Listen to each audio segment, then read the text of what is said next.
Cheryl? Well, the scrutiny on Boeing growing as the company works to address the fallout from two deadly crashes of its 737 MAX 8 jet. Seth Kaplan, who is an aviation journalist, joins us now with more. Seth, good morning. Good morning, Cheryl. So many questions about this, but I first want to get to this breaking news overnight that Garuda, which is the flagship carrier of Indonesia, wants to cancel 49 jets that they already had on order. First and foremost, from a contractual basis, can they just cancel it without some penalty? I would assume they would take a penalty, and they've already taken delivery of one. What is your instant analysis of this story? Yeah, kind of scary, the idea that this could possibly be the tip of the iceberg. We'll have to see here if that's what happens, if this kind of does open the floodgates or if Garuda remains a one-off. Look, Boeing is sold out of this aircraft for the next 5 years. So under normal conditions, if it had one airline trying to cancel 50, look, it could have somebody else perhaps paying more for those same jets. But in this situation, I mean, we're not going to see another order here until Boeing gives everybody some comfort with the idea that this plane can be safe. Boeing is fortunate that it is part of a duopoly. Boeing and Airbus are Coke and Pepsi, and there is no store brand when it comes to aircraft. There are airlines that if they've ordered the 737, it's because they have a lot of other 737s, the older versions, so they're going to want to tend to stick with it. It can be expensive to switch to Airbus, but we've seen a lot here in the past few weeks that obviously we wouldn't have expected not so long ago. Well, because it's not, it's the jetways, it's the training of the pilots and the crews, it's the mechanics. I mean, there's so much involved in the upkeep of an aircraft, rightly so.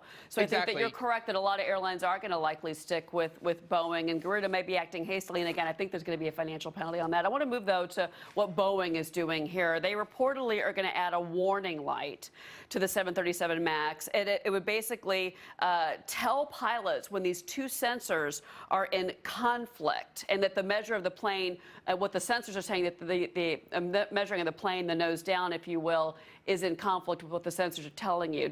Is that a fix, and how fast can they make that happen? Yeah, and that was actually already an option we're hearing, one that both Lion Air and Ethiopian Airlines didn't take. People obviously asking, why should something mission critical like that be an option rather than standard? Now, what's harder to say is whether that actually would have prevented the crashes, because in the case of Lion Air, at least, we still know less about Ethiopian, the pilots clearly knew that something was wrong. They knew that they were getting a bad reading. The problem was they couldn't override the system. So hard to say whether that would have prevented the crash. But you'd sure like to see something like that standard. You know what, Seth? I'm not so sure, and not to question two people that are no longer with us.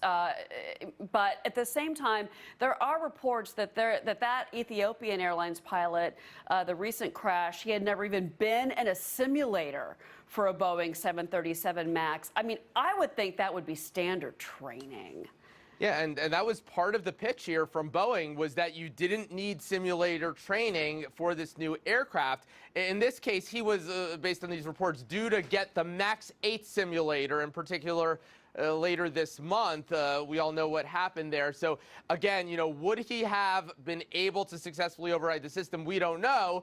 But we see here that Boeing was on one hand, trying to represent this as an easy drop-in into the fleet, and on the other hand, pilots clearly didn't fully understand the system. Well, they made so many technical changes to the MAX, and to your point earlier about the 737, it is the workhorse of the aviation industry, and it has been around for decades, and it's been, up to this point, a solid aircraft. So this whole story just gets more and more perilous. Seth, thank you for getting up early. We appreciate it. Great analysis from you, sir. Thank you, Cheryl.